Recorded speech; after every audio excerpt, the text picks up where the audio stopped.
What if the drinks that kept an entire civilization of monks healthy, clear-minded, and alive well past 80 were not exotic potions from a pharmacy? What if they were simple preparations from roots, seeds, and flowers that grow in any garden? Here is something that almost nobody in the modern health world talks about. The Buddhist and Ayurvedic medical traditions documented healing drinks with more precision than almost any culture in history. The Charaka Samhita alone catalogs over 340 medicinal beverages, and researchers studying these formulations keep making the same discovery.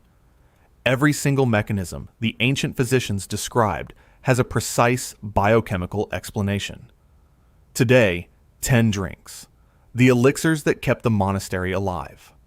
Stay with me, because number 5 was carried by Tibetan monks across the Himalayas specifically for what it did to the mind.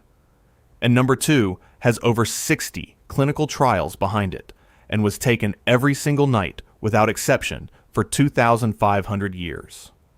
All right, let us get into it. Number 10. Cardamom and ginger decoction. The monastery's standard digestive medicine. In Ayurvedic medical texts, there is a concept called Agni. It translates roughly as digestive fire, and the ancient physicians were obsessed with it. Not metaphorically, clinically. They understood that the strength of the body's ability to process food was the foundation of all other health. When Agni was strong, the body was strong. When it was weak, disease followed. And across the Charaka Samhita and the texts of the Theravada monastery physicians, not one preparation appears again and again as the standard prescription for restoring Agni. Not a single herb. A combination, ginger and cardamom, simmered together in water, consumed as a decoction. Read that again slowly. That tells you everything about how this preparation was valued. It was not a pleasant warming drink served after dinner. It was the monastery's first-line digestive intervention, prescribed to every monk whose system had become sluggish, nauseous, or inflamed. Modern biochemistry has now identified exactly why this combination worked. Ginger's active compounds, gingerols and shogaols, accelerate gastric emptying and reduce nausea through prostaglandin inhibition. Multiple clinical trials confirm ginger is as effective as pharmaceutical anti-nausea medication for motion sickness, post-operative nausea, and morning sickness. Cardamom's primary compound, quinole, acts as a carminative, relaxing the smooth muscle of the gastrointestinal tract and reducing bloating and cramping. It also functions as a mild bronchodilator, opening the airways simultaneously. The ancient physicians always combined these two. The synergy is documented across multiple texts, and modern research confirms the combination outperforms either ingredient alone. Before anyone had a word for gastric motility or prostaglandin inhibition, monastery physicians were prescribing a 2-ingredient decoction that hit both targets simultaneously. Simmer 1 inch of fresh ginger and 3 cardamom pods in 2 cups of water for 15 minutes. Drink warm after meals or at the first sign of digestive discomfort. Use this preparation before long travel or any situation likely to cause nausea. The ancient prescription was not complicated. The results were not subtle. Number 9. Licorice root tea. The monastery's premier medicine for respiratory infections. The Charaka Samhita lists licorice root in over 70 separate formulations. 70. No other single herb in the respiratory section of that text comes close. Monastery medical records from across the Buddhist world, India, Tibet, China, document monks with respiratory infections being prescribed licorice root preparations as the first intervention before anything else was considered. There is a reason for that specificity. The ancient physicians had observed, across generations of patients in communities of hundreds of monks living in close quarters, that licorice root consistently resolved respiratory illness faster than any other single preparation they had available. They did not know why. They knew that it worked. Read that again slowly. That tells you everything about how licorice root was valued. It was not a soothing tea for a mild sore throat. It was a clinical antiviral and anti-inflammatory agent that kept monastic communities functional through epidemic seasons. Modern pharmacology has now identified the primary active compound, glycyrrhizin. Glycyrrhizin has documented antiviral activity against hepatitis B, hepatitis C, herpes simplex, and influenza in published clinical studies. In laboratory settings, it has also demonstrated activity against SARS coronavirus. But here's the detail that almost nobody mentions. Glycyrrhizin prevents pathogen biofilm formation. Biofilm is the protective coating that bacteria and viruses use to shield themselves from immune attack. It is the mechanism that makes chronic respiratory infections nearly impossible to clear. The ancient physicians were disrupting it with a root tea 1,000 years before biofilm was identified under a microscope. Before anyone had a word for antiviral activity or biofilm disruption, monastery physicians were prescribing a preparation that accomplished both simultaneously.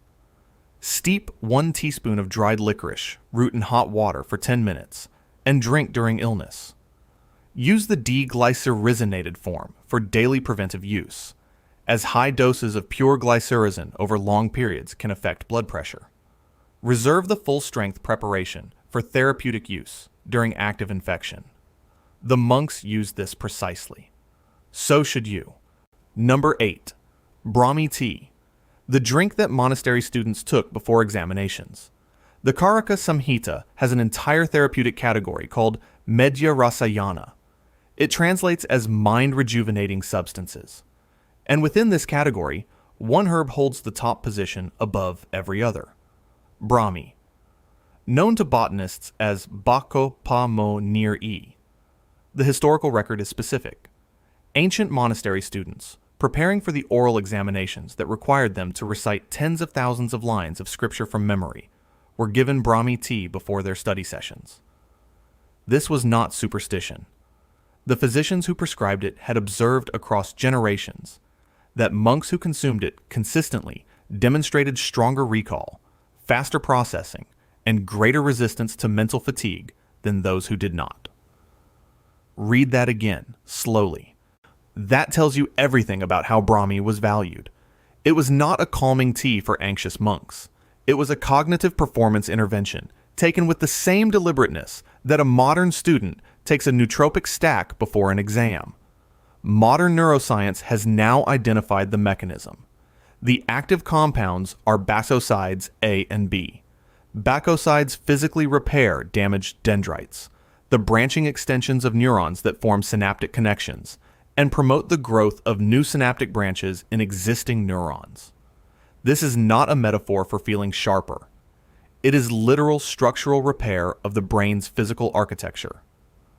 12 double-blind clinical trials confirm improved memory recall, faster information processing speed, and significantly reduced anxiety in human subjects. The critical detail that almost nobody mentions: the full cognitive effect requires a minimum of 8 weeks of daily use. This is exactly how the ancient physicians prescribed it, not as an acute intervention, as a sustained daily practice. Before anyone had a word for dendritic arborization or synaptic plasticity, monastery students were consuming a preparation that rebuilt the physical structure of their memory circuits. Steep 1 teaspoon of dried Brahmi herb in hot water for 8 minutes and drink daily. Take it consistently for a minimum of 8 weeks before evaluating the effect. Consume with a small amount of fat, ghee in the tea, or a meal containing fat, as bacosides are fat-soluble and absorption increases significantly in the presence of dietary fat. The monks who memorized entire scriptures were not simply gifted. They were precise. Number 7. Moringa leaf tea, the nutritional intervention of the Buddha's physician. Jivaka, the Buddha's personal physician, is one of the most documented medical figures in the ancient world. His clinical cases are recorded in the Pali Canon with a specificity that reads like modern case notes. He treated the Buddha. He treated kings. He treated the thousands of monks who formed the early Buddhist community. And across his documented prescriptions, One leaf appears repeatedly for a specific category of condition: nutritional deficiency, fever, inflammation, conditions where the body was depleted and needed to be rapidly restored. That leaf was moringa. And Javaka prescribed it not as a food eaten at meals, but as a steeped preparation drunk as medicine. The distinction matters. Steeping extracts the water-soluble compounds into a concentrated drinkable form that the body absorbs rapidly without requiring full digestion. Read that again slowly. That tells you everything about how moringa leaf tea was valued. It was not a green tea drunk for general wellness. It was Javaka's nutritional emergency intervention, prescribed when the body needed to be restored quickly. Modern nutritional science has confirmed why. Moringa leaves contain 92 documented nutrients, including all essential amino acids. Ounce for ounce, moringa is the most nutrient-dense leaf ever analyzed. The active isothiocyanates in moringa tea activate the NRF2 pathway, the body's master detoxification and antioxidant switch. One critical preparation detail that almost nobody mentions: do not boil moringa leaves. High heat degrades the sulforaphane precursors that activate NRF2. Steep in hot, but not boiling water. The ancient preparation method was correct for a biochemical reason the ancient physicians could not have named. Before anyone had a word for isothiocyanates or the NRF2 pathway, Javaka was prescribing a steeped leaf preparation that activated both. Steep dried moringa leaves in hot but not boiling water for 5 minutes. Do not boil. Drink once daily as a nutritional baseline, or twice daily during illness and recovery. Add a small amount of honey after steeping if needed for palatability. Javaka's prescription has not been improved upon by 2,500 years of nutritional science. Number 6. Bitter melon juice. The dawn prescription for blood sugar. In Theravada Buddhist monastery medical records, there is a prescription that appears with remarkable consistency. For monks presenting with what the texts call sweet urine disease, the condition we now call diabetes, the monastery physicians prescribed one thing above all others: fresh, bitter melon juice, drunk at dawn, before eating, every single day. The specificity of that prescription is striking. Not bitter melon eaten in food, not a dried preparation. Fresh juice, at dawn, before food. The ancient physicians had observed that this precise protocol produced outcomes that other preparations and other timings did not. They did not know the biochemical reason. They knew the result. Read that again slowly. That tells you everything about how bitter melon juice was valued. It was not a health drink chosen for its pleasant flavor. Nobody has ever described bitter melon juice as pleasant. It was a precise pharmaceutical intervention prescribed for a specific disease at a specific time in a specific form. Modern biochemistry has now identified why that precision mattered. The hypoglycemic compounds, carnitine and polypeptide P, are most concentrated and most bioavailable in the raw, fresh juice form. Drying, cooking, or processing significantly reduces their activity. And consuming them before eating, in a fasted state at dawn, maximizes their interaction with AMPK, the enzyme they activate. AMPK is the same target as metformin, the world's most prescribed diabetes drug. Bitter melon activates it through 3 independent pathways simultaneously. Metformin uses one. Multiple randomized trials confirm blood glucose reduction, comparable to pharmaceutical intervention. Before anyone had a word for AMPK activation or insulin sensitivity, monastery physicians were prescribing the optimal form, dose, and timing of a triple pathway blood glucose intervention. Drink 30 milliliters of fresh bitter melon juice at dawn before breakfast. Use fresh juice only for therapeutic effect. The dried powder in water is acceptable for maintenance. Yes, the taste is deeply unpleasant. The ancient physicians noted this. They prescribed it anyway. So should you. Number 5. Saffron water. The Tibetan prescription for sadness of the mind. In Tibetan Buddhist medicine, the texts describe a preparation prescribed specifically for what they call sadness of the mind and heaviness of spirit, not general illness, not physical pain, mental suffering, depression. For over 1,000 years, Tibetan physicians prescribed saffron steeped in warm water as their primary intervention for this condition, and they carried saffron on foot across the highest mountain passes on earth, not as a spice, but as a medicine they would not travel without. The Tibetan medical canon documents this prescription with clinical precision that is remarkable for its era. The number of threads, the temperature of the water, the steeping duration, the observation period after consumption. These were not approximations. They were protocols refined across generations of clinical observation. Read that again, slowly. That tells you everything about how saffron water was valued. It was not a warm drink taken for comfort. It was a clinically dosed psychiatric medicine prescribed for a documented condition with a documented protocol. Modern pharmacology has now identified the active compound responsible: curcumin. Curcumin crosses the blood-brain barrier and modulates the reuptake of both serotonin and dopamine simultaneously. That dual pathway action is something no pharmaceutical antidepressant achieves without significant side effects. In 6 randomized controlled trials with direct comparisons to Prozac and Zoloft, saffron performed equivalently to the pharmaceutical drugs. The critical detail that almost nobody mentions: curcumin is water-soluble, not fat-soluble. The water-based preparation the Tibetan physicians prescribed is the correct extraction method. Milk-based preparations do not extract curcumin efficiently. The ancient physicians arrived at the correct preparation through observation, not chemistry.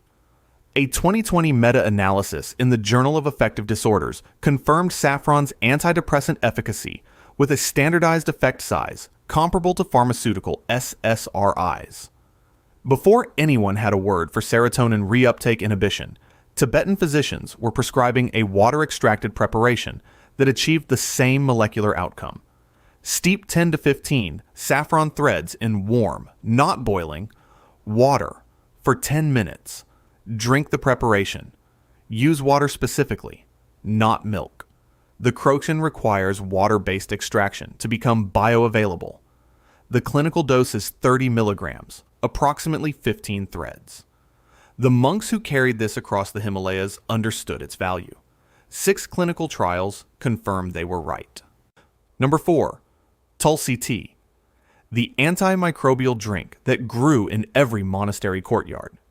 Every Buddhist monastery in South and Southeast Asia grew holy basil, tulsi, in the monastery courtyard, not as a decorative plant, not as a culinary herb, as the monastery's most immediately accessible medicine.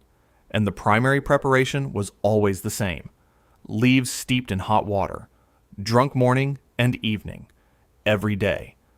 The Atharva Veda calls Tulsi the queen of herbs. The monastery medical tradition treated that designation literally. Tulsi tea was the first intervention for respiratory infections, for fever, for digestive illness, for blood sugar elevation, and for anxiety. It was the monastery's all-purpose clinical beverage, drunk daily by healthy monks as prevention and prescribed in higher doses to sick monks as treatment. So read that again slowly. That tells you everything about how Tulsi tea was valued. It was not a pleasant herbal tea consumed for tradition. It was a dual-action anti-inflammatory and antimicrobial medicine consumed with clinical intent twice a day. Modern chemistry has identified the active compounds: eugenol and ursolic acid. Eugenol disrupts bacterial cell membranes through a mechanism functionally equivalent to broad-spectrum antibiotics, without promoting resistance. Clinical studies confirm activity against E. coli, Staphylococcus aureus, Salmonella, and Candida. Ursolic acid acts as a dual COX inhibitor, reducing inflammation through the same pathway as aspirin without gastric damage. And 6 randomized controlled trials confirm daily Tulsi consumption reduces blood glucose comparably to metformin in pre-diabetic populations.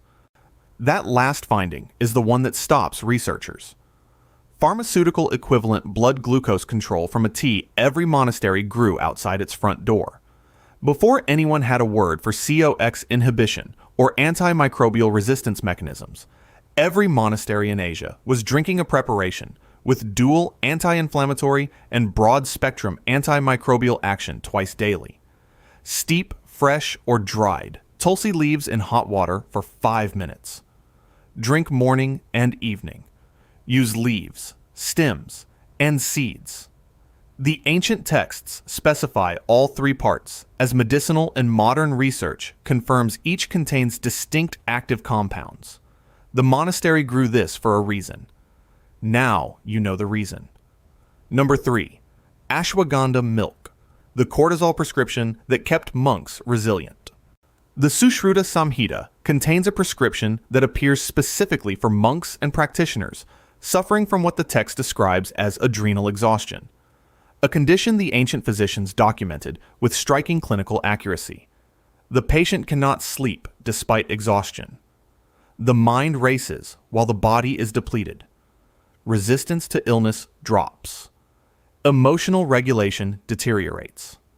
The ancient physicians recognized this as a distinct clinical pattern with a specific cause and a specific treatment. The treatment was ashwagandha root powder simmered in milk, consumed every night before sleep.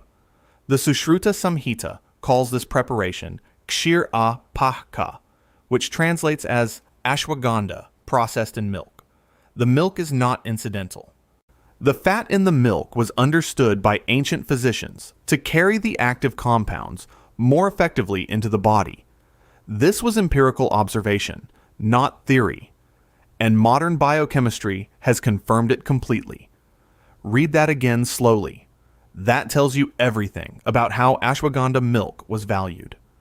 It was not a warm bedtime drink for relaxation.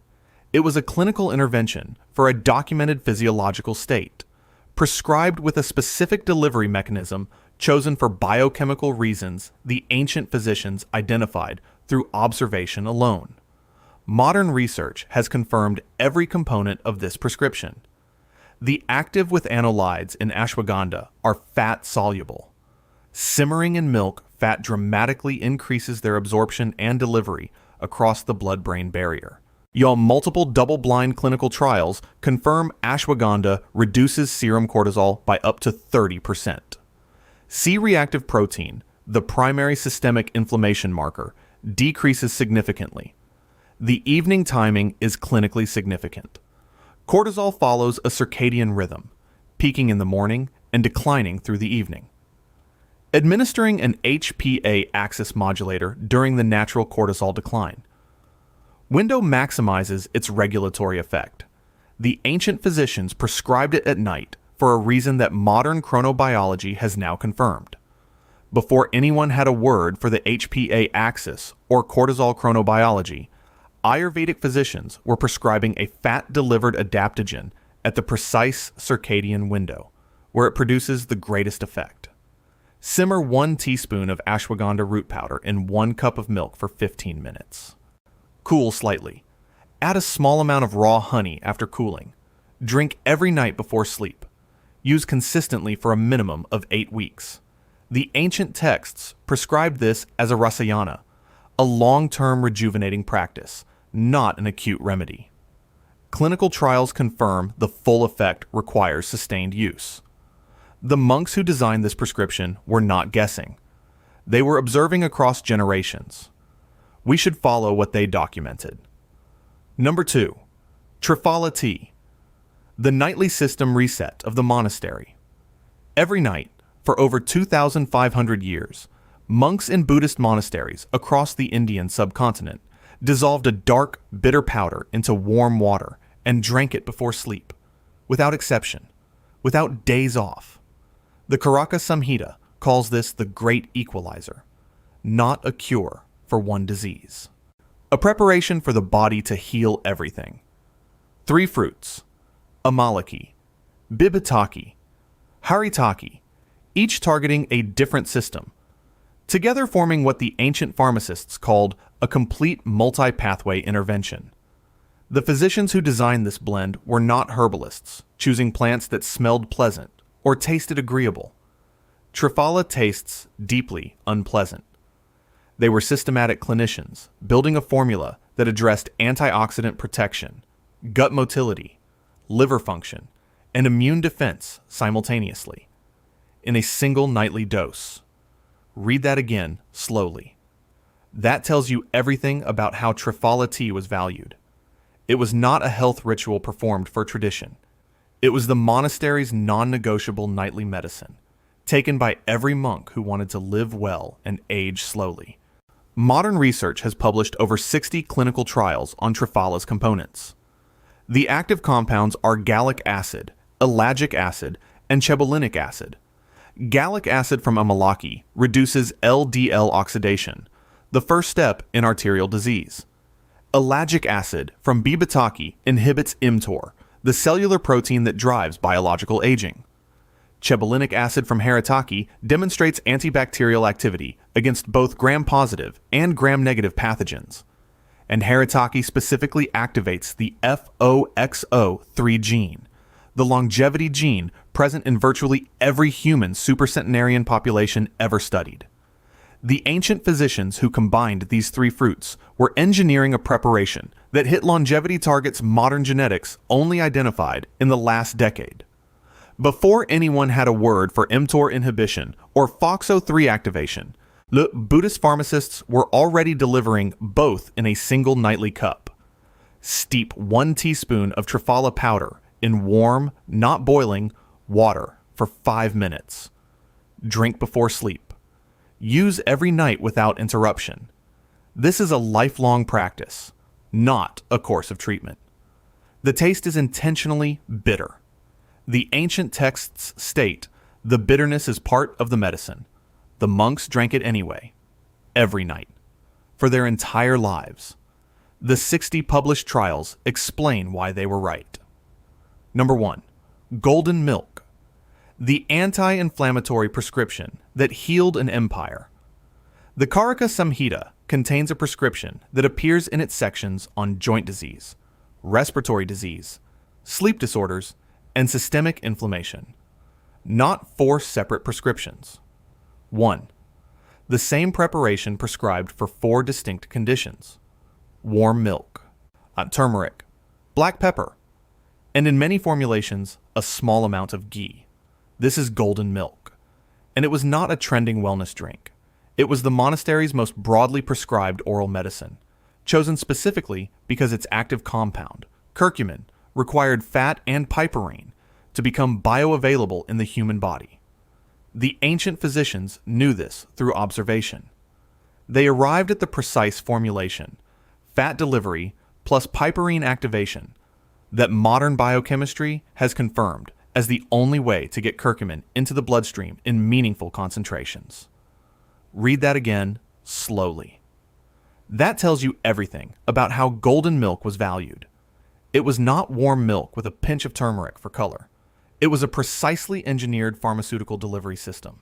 The milk provided fat-based transport. The black pepper provided piperine. Together, they increased curcumin's bioavailability by 2,000% compared to turmeric consumed alone. The ancient pharmacists solved this problem 2,500 years before the word bioavailability existed. Modern research has confirmed every component of this formulation. Curcumin activates the NRF2 pathway, the body's master antioxidant switch. It inhibits COX2, the inflammatory enzyme, through the same mechanism as ibuprofen without gastric damage. It reduces amyloid plaque formation in the brain, the hallmark of Alzheimer's disease. It inhibits mTOR and activates autophagy, the cellular cleanup process that slows biological aging. Over 12,000 peer-reviewed studies on curcumin have now been published. India has the lowest Alzheimer's rates and age-related cognitive decline rates of any nation studied. Daily turmeric and fat is the one consistent dietary variable. A 2019 randomized trial confirmed improved lipid profiles and reduced systemic inflammation markers in subjects consuming G-based turmeric preparations. Before anyone had a word for COX-2 inhibition, amyloid reduction, or autophagy activation, monastery physicians were prescribing a fat-delivered, piperine-activated preparation that accomplished all three. Warm 1 cup of milk and whisk in 1 teaspoon of turmeric and a firm pinch of black pepper. Add a small amount of ghee before or during heating. Add raw honey only after cooling to preserve its enzymatic activity. Drink every night as the ancient prescription specifies. The fat is not optional. The black pepper is not optional. Without both, the curcumin passes through the body largely unabsorbed. The ancient physicians solved this problem. Follow their solution. 10 drinks, not tonics, not supplements in liquid form. Foods, prepared the way they were designed to be prepared. The monastery kitchen was a pharmacy.